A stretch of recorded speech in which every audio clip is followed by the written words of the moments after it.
लगी दिल लगी इम्तिहान लेती है। हाय दिल लगे इम्तिहान लेती है। हाय दिल लगे इम्तिहान लेती है। आशिकों की जान आशिकों की जान आशिकों की जान लेती है। दिल लगी इम्तिहान लेती है। हाय दिल लगी इम्तिहान लेती है। हाय दिल लगे इम्तिहान लेती है। आशिकों की जान आशिकों की जान आशिकों की जान लेती है। दिल लगी इम्तिहान लेती है।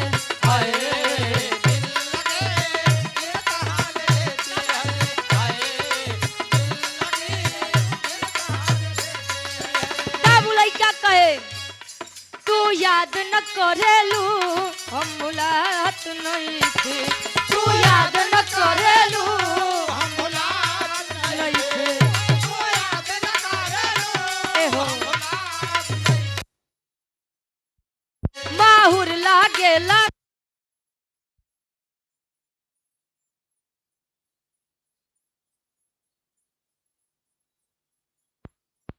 तेरा खाना कहियो खास नहीं थे। तू याद न करेलू हम मुलात नहीं थे। यो माहुर लागेला खाना कहियो खात नहीं थे। ए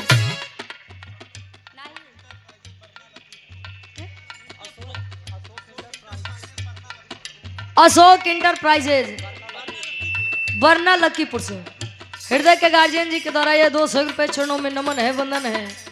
ईश्वर की कृपा आपके ऊपर बनी रहे, दिन दुना रात चौगुना तरक्की करिए। कहे तू याद न करेलू हम भुलात नहीं थी। वाह माहुर लागेला खाना कहियो खात नहीं थी। कहे कके गईलू हमरा के बेसहारा कके गईलू हमरा के बेसहारा। अभी तो के याद कके जा अभी तो के याद कके जा रो देला दिलवा बेचारा। अभी तो के याद कके जा रो देला दिलवा बेचारा।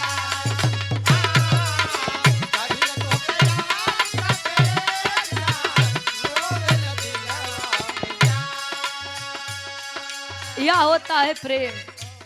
वाह राजू यादव जी आप इसी ग्राम के निवासी 51 रुपए देकर सम्मान की आशीर्वाद के चारी। थोड़ी देर का सफर है, कुछ देर बाद लोग अपने अपने घर चले जाएंगे, रह जाएंगी तो केवल यादें वाह हमरा ही कहे। वाह क्या कहे जा रहे हो लौट के आना ऐसे तुम हमको न भुलाना।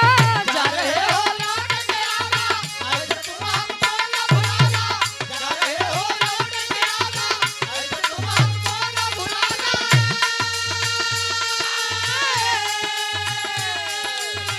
हम तो तेरे आशिक वाह हम तो तेरे आशिक पुराने हैं। हम तो तेरे आशिक पुराने हैं। हम दीवाने हम दीवाने हम दीवाने हैं तेरे। हम दीवाने हम दीवाने हम दीवाने हैं तेरे। हम दीवाने हम दीवाने हम दीवाने हैं तेरे। हम दीवाने हम दीवाने हम दीवाने हैं तेरे। वाह एक छोटा सा भी रहा। आदरणीय हृदय के गार्जियन जी अशोक कुमार मास्टर साहब देवली की 500 जमी से और मदन भैया जी अशोक मास्टर मदन। हाँ तो वही तो हम कहा थी भाई।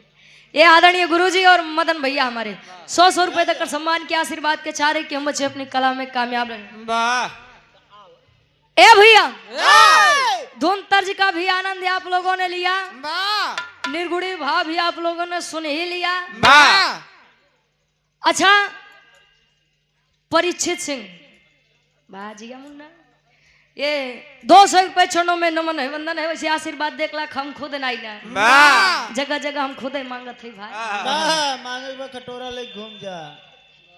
कटोरा ले कहूँ आशीर्वाद मिलत का यार। मांग के देखे। माई भगवती से विनती रही कि पढ़ लिख के मुन्ना अपने माई बाबू के नाम रोशन करे। वाह तोरे बाबू माई के गांव भर जाना तो ऐसा काम कर दे तुम्हें प्रदेश वाले जाना। वाह आदरणीय विश्व प्रसाद यादव जी पूज्य बाबू जी के द्वारा 100 रुपए चरणों में कोट कोट नमन है। वाह ए भैया काम करे विष्णु राज के जैसे। कहने वाले कहते हैं कहें कि पूत कपूत तक का धन संचय, वाह अब पूत सपूत तक का धन संचय। मतलब जाना था ना कहाँ पढ़े हैं? आड़ी बाड़ी। तो भाई नहीं जानता। कहे पूत सपूत तक का धन संचय। वाह काका अगर लड़का लायक बात का करे रुपया पैसा इकट्ठा करके धरत है। ओके दूसरे के दे दे जा। अरे मतलब यार वाह दूसरे के में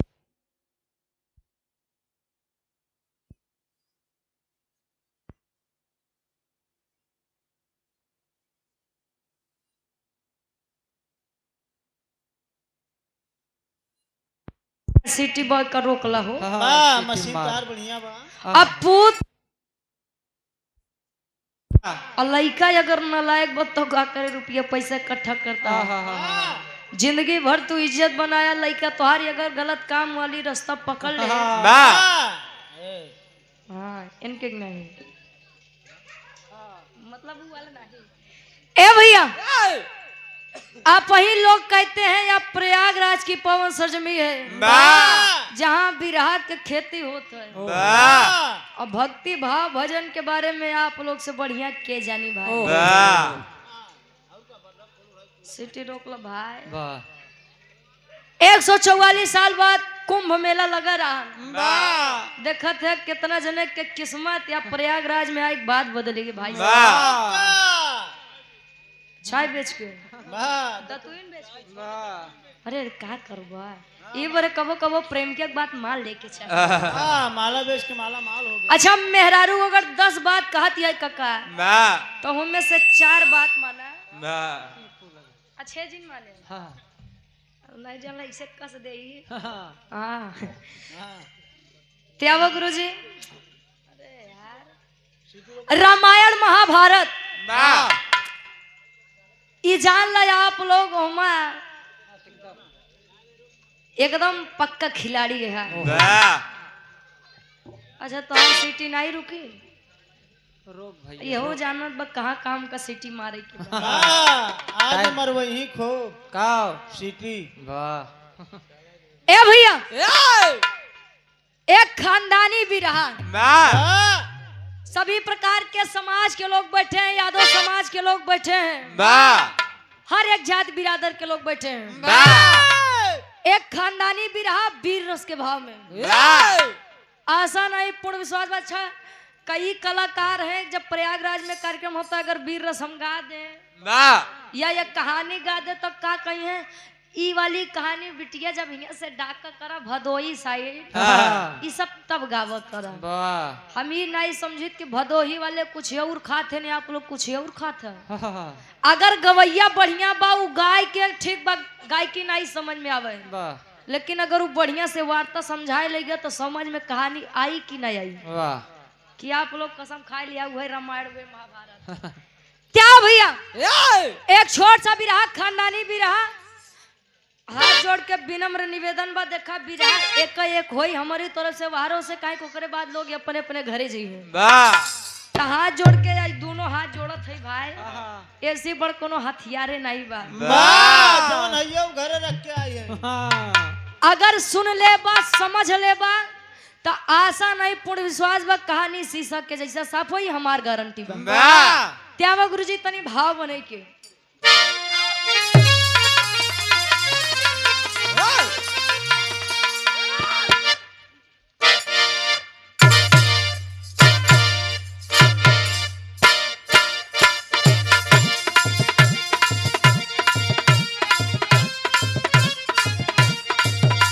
क्या बात है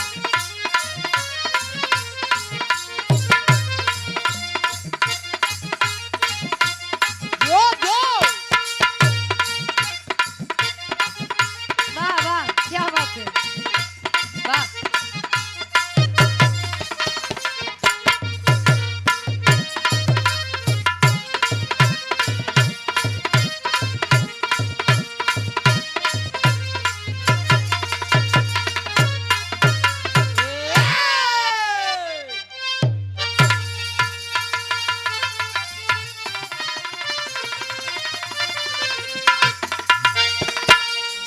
अब समरी यार राम रे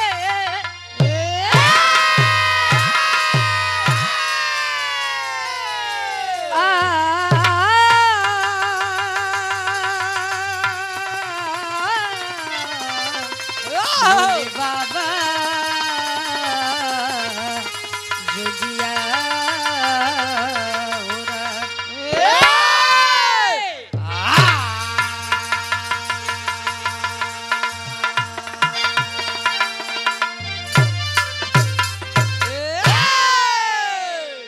जिला पंचायत सदस्य प्रत्याशी वार्ड नंबर 3 से प्रतापपुर से हृदय के गार्जियन जी बड़े भैया अजय कुमार यादव जी वाह 100 रुपए देकर सम्मान किया। माई भगवती करें कि विजय का तिलक आपके मत्थे पर लगे। वाह ए भैया मर्द हमेशा पानीदार अच्छा लगता है। पानीदार काहे बदे जानो थे का है मर्द वाह पहले के लोग कहे कि रघुकुल रीति सदा चली आई मेहरारू पर जुलुम ढहाई हाँ नहीं कि ना मर्द हो तू ढहावत है कि नहीं नहीं आप फिर चुप रहा कहे रघुकुल रीति सदा चली आई प्राण जाई पर वचन न जाई बात खातिर मरी जाबू चली जाए लेकिन बात कटे के नहीं चाहिए। अच्छा आज अगर घरे में 10 सदस्य हैं तो मैं 4 पानीदार मिली है बाकी 6 वाह तो ऐसे मिली है कि सुबेरे का कहते हैं संझा का हो जाई क्यों नहीं जानत। वाह वीर चाहे तब के हो वीर चाहे आज के हो उन वीरों के लिए कवि की कलम लिखती है। का लिखे 4 लाइन भूमिका के अंदर से आवा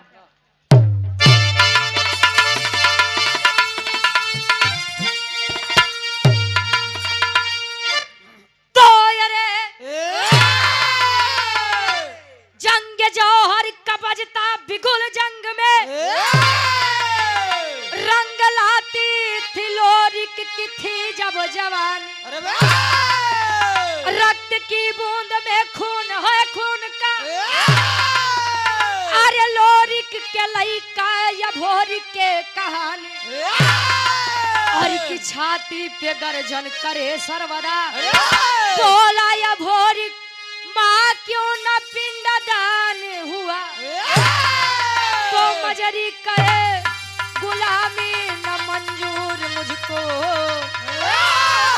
करे हक अदा वही बलवान हुआ।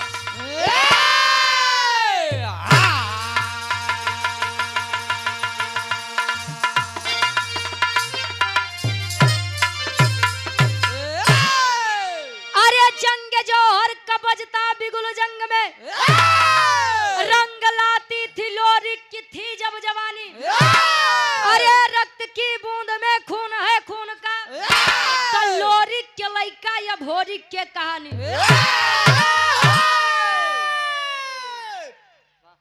इतिहास के बाद बा खानदानी भी रहा वीर लोरी गढ़गौरा के वीर वीरताई के बारे में यदि नाम आए तो बिरलोरी और समरू जी का नाम लोग बड़े अदब और सम्मान से लेते हैं।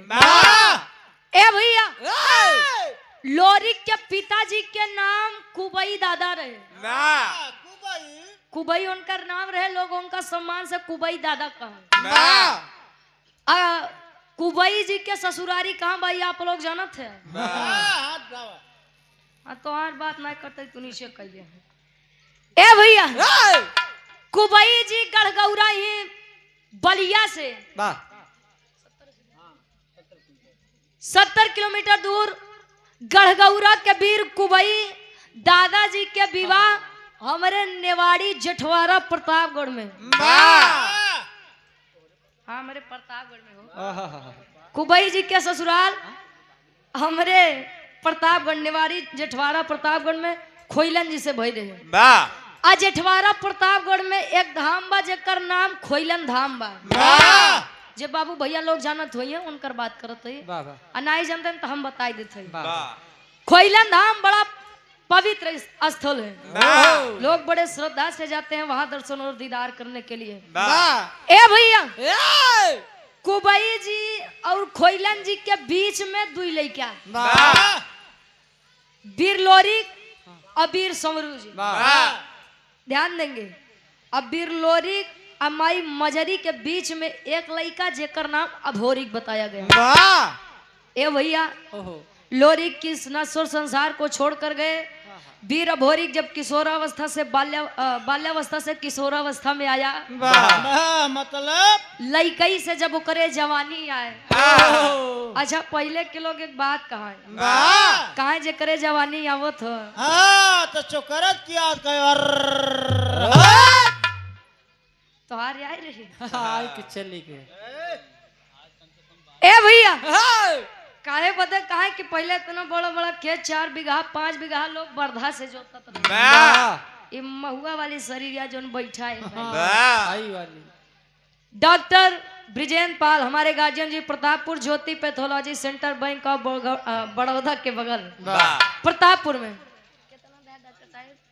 100 रुपए देकर सम्मान किया, आशीर्वाद के चाह रही। वाह गुरुजी हाँ बिरहा में एक मिजाजी गजल लागत बा। वाह कोनो आशिक अपने मासुका से, आहा कोनो नायक अपने नायिका से, वाह कोनो बुढ़वा अपना बुढ़िया से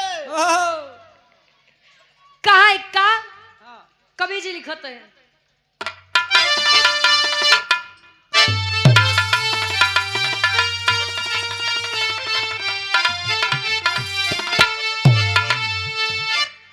अरे तो परवाने जल रहे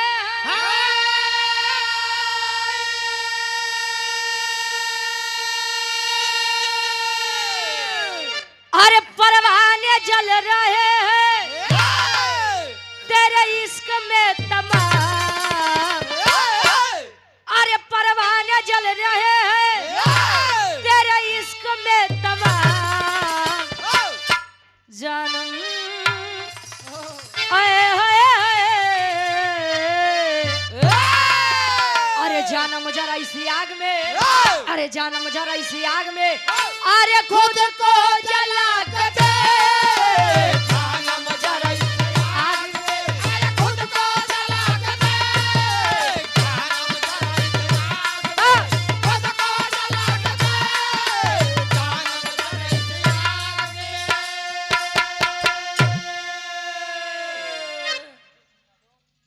आदरणीय विजय सिंह यादव जी डिहबा देवली की पावन सरजमी से 100 रुपए देकर सम्मान की, आशीर्वाद के चाह रही। कहे परवाने जल रहे हैं तेरे इश्क में तमाम। जानम जरा इस आग में खुद को जला के दे। वाह प्रेम करना कोई गलत बात नहीं है, लेकिन प्रेम पाक और पवित्र होना चाहिए। वाह वाह अरे प्रेम तो पहले के लोग करें भाई साहेब, पहले वाले हाँ पहले वाले, वाह लेकिन आज के समय में दिन भर में पता नहीं कितना बार लब होता है। हाँ, सब हो जाता हम सब हो जात बा। हाँ, लब में सब हो गया। वाह ए भैया तर से बढ़िया कवि जी फर्ज में लिखा था वीर चाहिए तब के हो, वीर चाहिए आज के हो। वाह पानीदार मर्द खातिर एक लाइन वाह कैसे।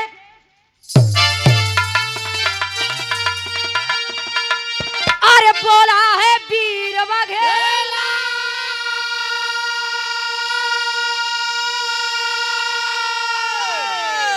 अरे बोला है वीर बघेला अरे झंडा हिला के दे। अरे बोला है के दे हट जाएगा समर से, अरे हट जाएगा समर से, अरे पंजा मिला के दे।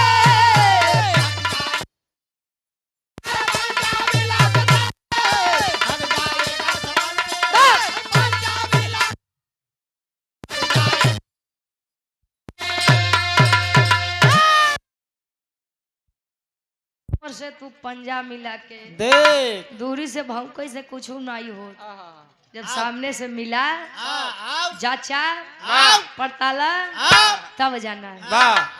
हाँ हमारे बिरहा के कहानी के शुरुआत कभी जी यहाँ से लेते हैं जोहरी छन लगत बा कैसे।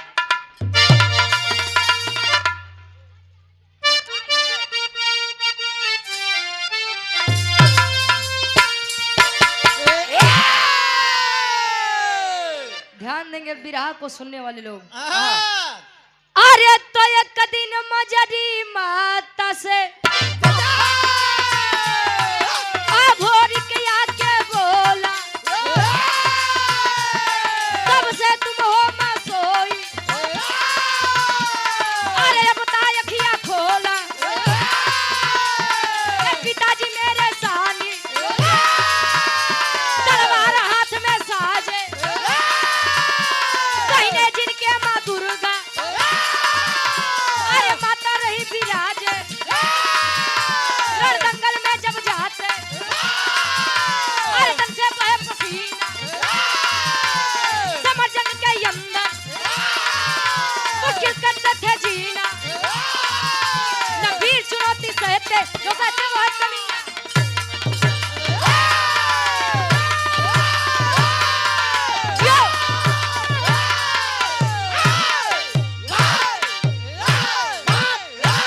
बस वाह हम जानो थे तू प्रयागराज के शेर है। वाह ए भैया कहानी के तो नहीं समझ ला, आशा नहीं पूर्ण विश्वास बा कहानी शीशा के जैसा साफ हुई। वाह वीर भौरिक जब बड़ा हुआ यूं में भक्ति के भाव बा, माई दुर्गा के दिन रात पूजा आराधना वंदना करे अपने बाबू वीर लोरिक के जैसा। धीरे धीरे समय बीता, एक दिन मंदिर पर बैठा और विचार किया आज बिना हम जाने जा बनाइए। बैठ गया मूर्ति के सामने बैठा है और आवाज दिया माँ, अरे माँ मेरे पिता वीर लोरिक जब भी आपको जरूरत पड़ी अपने जंघे का खून पिला करके आपको संतुष्ट करने का काम किए हैं। ए मातारी हम नहीं के लइका अभोरी कही, आखिर मेरी विनती क्यों नहीं स्वीकारी जा रही है माँ। माँ दुर्गा प्रकट हुई, बोली बेटा ये भोरी मैं तुझसे जरा भी नाराज नहीं हूँ, लेकिन एक बात की मुझे बड़ी तकलीफ है बेटा। कौन चीज के? तेरे पिता वीर लोरिक मेरे इतने बड़े भक्त थे, आज भी उनकी आत्मा को शांति नहीं मिली बेटा। मतलब तोरे बाऊ वीर लोरिक के पिंडादान अबे नहीं भवा। तोरे बाबू पिंडादान आई बे। आदरणीय विजय सिंह यादव जी स्वर्गीय बाबू राधे श्याम यादव जी क्या सुपुत्र हैं, हमारे गार्जियन जी के द्वारा 100 रुपए ले लो हारो से। रमाकांत यादव देवली धरती से। आदरणीय रमाकांत यादव जी देवली की पावन सरजमी से पूज्य बाबू जी के द्वारा 100 रुपए चरणों में कोट कोट नमन आशीर्वाद के चाह रहे। ए भैया आप ही लोग कहते हैं कि जब तक हमारे पुरखा पुरनिया का तारन तार नहीं हो जाता, पिंडादान नहीं हो जाता, तब तक हमारे पूर्वज इस संसार में भटकते हैं। बारे आज का समय गाय के अंदर लोग माता को देख लेते हैं, कौवे के अंदर हमको हमारे पूर्वज दिख जाते हैं, लेकिन बाहर आज के समय हमें इंसान के अंदर इंसानियत नहीं दिखती है। क्यों के चोट लगी? नाम बताओ। वेदांत कृष्ण देवली धरती। वेदांत कृष्ण छोटा सा मुन्ना छोटा सा बाबू देवली की पावन सरजमी से 51 रुपए। वाह पढ़ लिख के अपने जिला जवार के नाम रोशन करा बाबू, खूब पढ़ा खूब बढ़ा। पहले ए भैया वीर भोरी काया गड़गौरा में माई मजरी के पास मजरी से पूछा माई ए माई ये मैं क्या सुन रहा हूँ कि मेरे पिता बिरलोरी का पिंडदान नहीं हुआ। अच्छा जाना था एक बात, प्रयागराज और गया जिला में बड़ा समानता बा। हाँ दोनों साड़ू साड़ू है। जिंदा मोक्ष पावे के बाद तो प्रयागराज में आवा, अब मरे के बाद पुरनिया के अगर पिंडदान करे के बाद तो बिहार के गया जिला में जा। बड़ी समानता बा भाई। ए भैया वीर लोरी के लइका अभोरिक से ओकर माई मजरी एक बात कहे। का कहे? एक लाइन गीत लगत बा। आशीष विश्वकर्मा बड़े भैया और धीरज विश्वकर्मा जी 21 दिसंबर के जोन कार्यक्रम रखा गया, जवाबी भी रहा कार्यक्रम झंडा और शील्ड पर। काजल कोकिला और रोहित सुहाना जी के बीच में कार्यक्रम के आयोजक साहब हैं। ये 51 रुपए देकर सम्मान किए। जमुआडी प्रतापपुर, जमुआडी हनुमान मंदिर प्रतापपुर वाह कार्यक्रम का आयोजन किया गया है। भाई लिख के दे दे ज्यादा बढ़िया रही। एक लाइन गीत लगत बा कोनो दुल्ही अपने सैया जी से हमारे काका बाबा के जमाने वाली या बिरहा सम्राट स्वर्गीय गुरु रामदेव गुरु जी अपने जवानी के आलम में गावे गायन और गाय के चला गए। तू कब जाबू? अच्छा करे बारी तोहारो स्वर बड़ा बढ़िया मिला। कहाँ जाए के बात करत है वो? घरे। हाँ रुक जा 2-4 घंटा फिर चला जाइए। वाह ए भैया वो दुल्ही कहे का कहे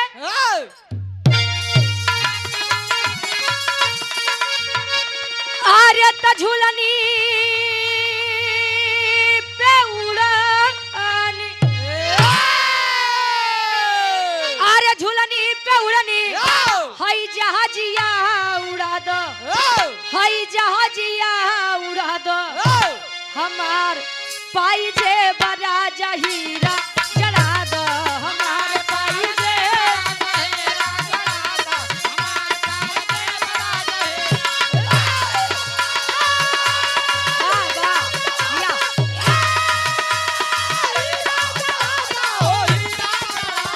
हमार पाई जे बड़ा जहीरा जड़ा दो हमार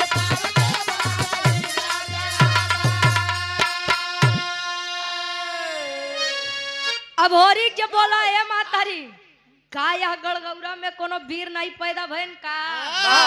ए लल्ला ए बेटा वीर तो बहुत पैदा भइल लेकिन जाना था कि पुरखा पुरनिया के तारन तार उनकर वंश करत है। ए बेटा मत जा बेटा। कहे क्यों? कहे वो पिपरी का राजा सुरपति अगर जान गया बेटा तो तुझे मौत के घाट उतार देगा। प्रमाण मिलता है आज तक सुरपति से आगे कोई नहीं गया। इतनी बात जब वीर भोरिक सुने से ए माई क्या आपको अपने खून पर कोई शक है? बाबू के वीरताई के ऊपर शक बा? बेटा नहीं रे बेटा, लेकिन अगर तुम्हें कुछ हो जाई हम नहीं जी पाई। वीर भोरी कहे माई अब चाहे मरब या मारब लेकिन बाऊ के पिंडदान कई के लौटब। कहत बका कहे एक लाइन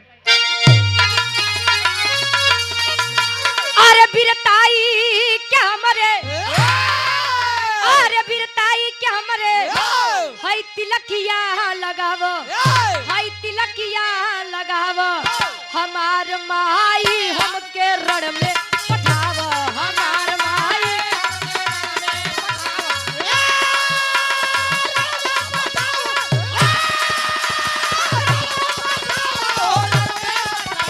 हमार माई हमके रण में पठाव हमार माई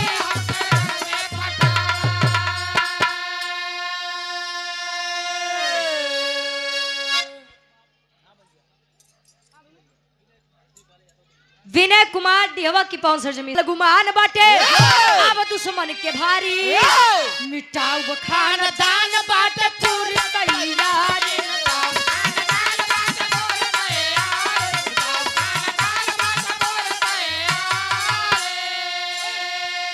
अरे तो ममता के प्रीतिया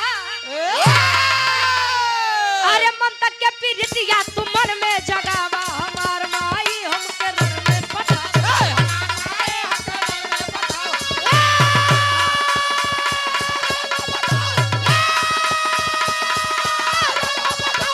हमार माई हमके रण में पठावा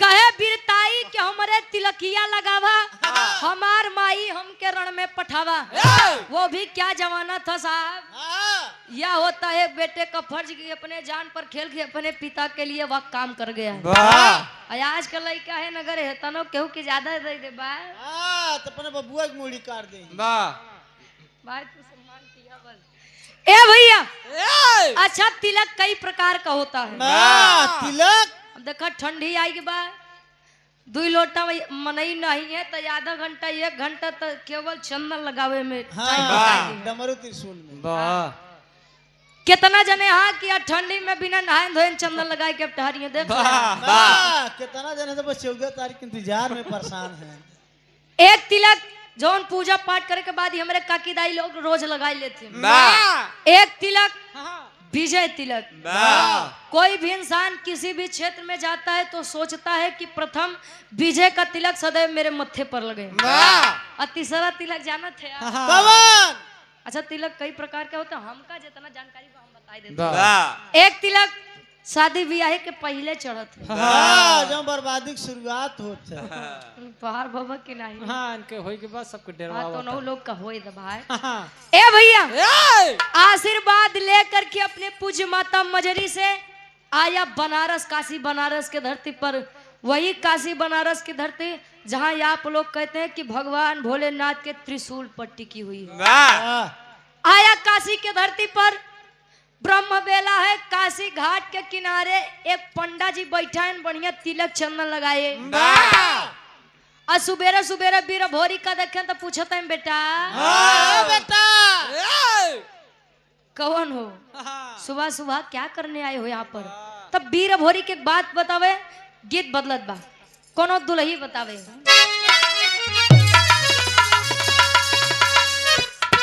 क्या बात है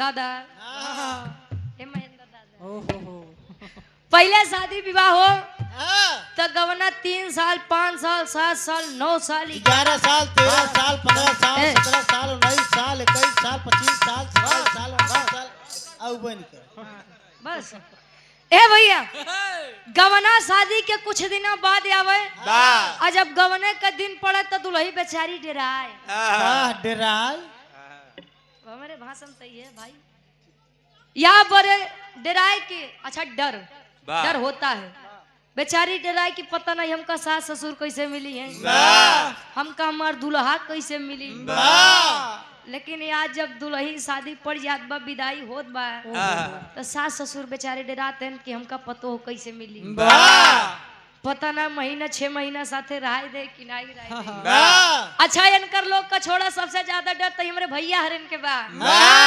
दुल्ही आए पता ना महीना 2 महीना जिए दे कि हाँ, नीला ड्रम में भर के वहीं सीमेंट घोल दे। ए भैया अभी ज्यादा दिन की बात नहीं अम्बेडकर नगर में एक महिला थी उसकी उम्र लगभग 45 साल थी 5 बच्चे थे उसके पति को पता चला कि भाई मेरी पत्नी का अफेयर बाहर है अफेयर मतलब कि हमारे अलावा कहूँ का चक्कर बा दुल्हा बेचारा कहे से काम करे अपन बोरिया बिस्तर बांध आओ चल लेकर गया प्रेमी के हाथ में अपने पत्नी का हाथ थमा दिया आया तो गाँव वाले पूछे यार तोरे मेहरारू इतना बड़ा कांड कर दिया तू ले गया खुशी खुशी उनका देह आया हमार मेहरारू हो तो मार देते लइको बेचारा के भाई साहब प्रेमी के हाथ पकड़ाए दे तो जी जाबे आई मारे की कोशिश करबे तो हम ही कटाई जा ए भैया बड़ा तगड़ा डेर बैठा भाई सब उ दुल्ही कहे का अरे जब से गवनवा के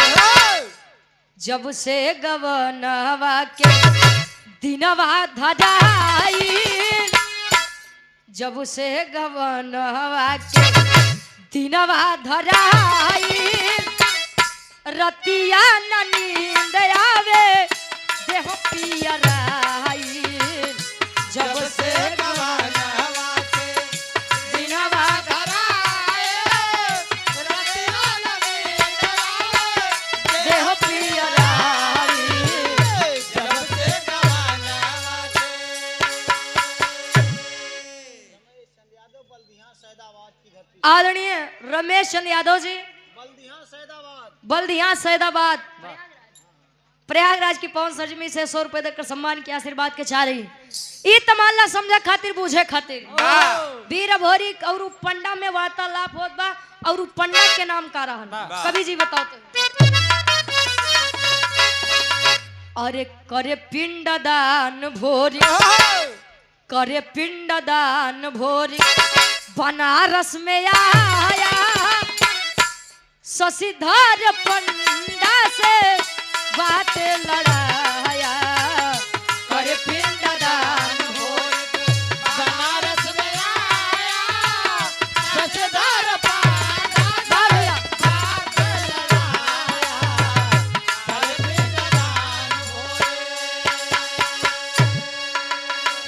आया बनारस के धरती पर आया पंडा का नाम शशिधर पंडा बताया गया हाँ शशिधर पंडा से मुलाकात हुई भोरी बताया यानी अभोरी बताया कि बाबा मैं गढ़गौरा से चलकर आया हूँ हाँ मेरे पिता वीर लोरी वाह वाह बेटा धन्य है वो माता पिता और धन्य है तू जो तू जिस कोख से तू जन्मा है बेटा वाह अरे तेरे पिता वीर लोरी कैसे वीर हैं जिनके आगे आज तक अच्छे अच्छे वीर नहीं टिके वाह हंस यदुवंश के शान है बेटा वाह क्या हुआ मेरे पिता वीर लोरी कभी इस दुनिया में नहीं रहे बाबा ओहो बहुत गलत हुआ बेटा